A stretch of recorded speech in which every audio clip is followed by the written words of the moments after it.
Hello and welcome back. This lecture is about how to get the most out of this course. It's an important lecture, so bear with me for a second here because I have two main tips that are going to really help you to learn Photoshop about 1,000,000 times faster than you would otherwise, okay? The first thing that you need to do is you need to set a goal for yourself to study Photoshop for 20 hours.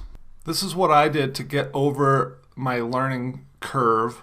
And I got the idea from a YouTube video by Josh Kaufman called The First 20 Hours. And if you want to just search for that on YouTube, The First 20 Hours. And he talks about how important it is to just spend that first 20 hours learning and doing it hands-on. So that's the second part. You need to do it hands-on. So every time you see something interesting that I'm teaching you, you need to jump over to Photoshop. If you have to pause the video, pause the video. If you have to rewind it a little bit to go back and listen as you're in Photoshop, that's fine. But jump into Photoshop and try out the tools. And don't be afraid to make mistakes. In fact, when I'm learning, I like to think of it as, okay, how can I go break this now, right? So I'm gonna go over to Photoshop with a new technique, right? Let's say it's the brush tool, okay? And I'm gonna see how bad of a job I can do with the brush tool so that I can learn how to use it, okay? In fact, let me give you an example right here because I'm in Photoshop. So let's say I just watched a video about how to use the brush tool and I'm in Photoshop and I know that the brush tool is over here. So I'm gonna go over here and click on it, right? Oh wait, that's not the brush tool. Just kidding. I'm going to go over to the brush tool, which is right here, and I'm going to click on it. Or better yet, what if the instructor told me that the shortcut key for the brush tool is the letter B? You can see it says the letter B right there. Then I'm going to leave my mouse in the middle here, and I'm going to hit the letter B. So you're going to practice the keyboard shortcuts as you're going. That's very important. You'll get really good at the most common keyboard shortcuts if you practice them as you go. So you don't get in the habit of going over here and clicking, you just get in the habit of clicking B and you're in a brush tool, okay? I need something to paint on. So again, I'm doing this hands-on, right? I'm gonna go and I'm gonna open something. It can be a canvas or an image. I'm just gonna open a picture of this cappuccino mug. It doesn't really matter. The point is I'm getting my hands dirty.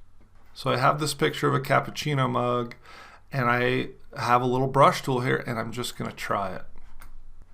Like, whoa, hey, I just painted something.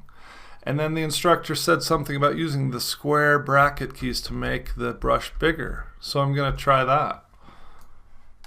Whoa, that works.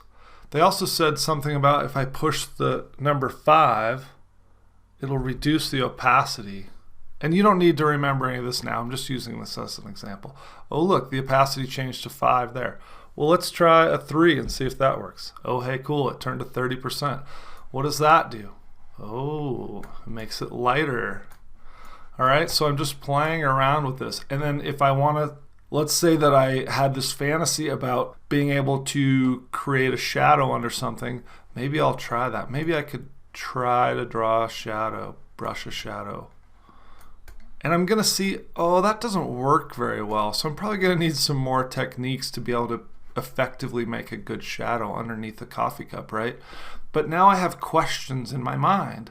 I know the limits of what I know. I've made some mistakes already, which is great. Now I have questions. So now when I get to a technique that's gonna help me to make a sharp edge along the bottom of a coffee cup, hint, that's gonna be a layer mask, which we'll learn about later. But I'm now gonna be watching for that so that when I learn it, I'll be like, oh yeah, that's right. That's what I can do to create a sharp edge along the bottom of this coffee cup using a brush, right? So as you get your hands dirty, it's gonna bring up good questions. You can ask those in the discussions if you want. I'm happy if you ask in the discussions, that's great. I will answer all of your questions. But if you want an instant answer, you can just go to YouTube or Google and type in your question. Like, how do I put a shadow under a coffee cup? Or how do I put a shadow under an object with a brush in Photoshop? And you will find tutorials on it and you will learn more. And then you can come back to the video and I'll continue talking about the brush tool and you'll learn more about the brush tool. And you'll just learn exponentially faster if you do it that way. It seems slower because you're taking a little bit of time to do some research, you're taking a little bit of time to get in here and experiment around, but your actual ability to do things in Photoshop, which is the goal of this course, to get you doing things, practical, useful things in Photoshop, that ability is going to grow much faster if you take the time to do it hands-on, okay? So a quick recap, follow along with the lectures, pause it frequently, rewind frequently, jump over into Photoshop as often as you possibly can.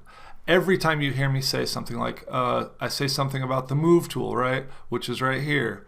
You can go click on it, or you can also say, well, let's see, I was in the brush tool, that was B. He said the move tool is V, so I'm going to try pushing V, and then I'm going to try grabbing something and moving it. Let's see, that didn't work. I wonder what this means. Don't worry about that, cancel that. Then you're going to be like, why doesn't the move tool work? I can't move my layer. Well, then you're going to go to Google, or you're going to go to the discussions, or you're going to keep listening to the video, and I'm going to tell you, well, hey, if your move tool doesn't work, you might want to go to your layers panel, make sure your layer is not locked, and now you'll be able to move it. Okay, but if you wouldn't have gone and tried to move it, you wouldn't know that that was going to happen. You wouldn't have gotten that experience and overcome that obstacle, okay? And that's half the battle with Photoshop, is overcoming obstacles, solving problems, and figuring out ways to work around things that might be holding you back, okay?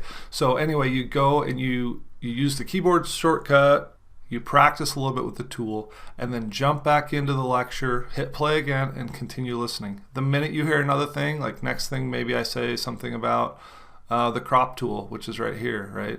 And you can hover over it and see that the shortcut is C. So while I have my mouse over here, I'm going to hit the C. That's going to bring up all kinds of different things in the crop tool, okay? So now I'm learning another thing, okay? So that's what you need to do, and I promise you this course will teach you a ton. Commit that 20 hours, keep track of it. Write it on a notepad, write it. I keep track of it on my phone. Whenever I want to learn something new, I put dates, 20 days, and I make a goal to do an hour a day. And even if I don't accomplish it, that's fine. But I mark down how much time I've done so I can keep track of a running total, so I know when I've hit that 20 hours. And every time I've done that, I've been blown away with how much I learned by committing that 20 hours. Okay? So do that today. Make that commitment. Write it on a phone app. Write it on a piece of paper. Doesn't matter. But give me 20 hours and I promise you I will make you totally kick ass at Photoshop.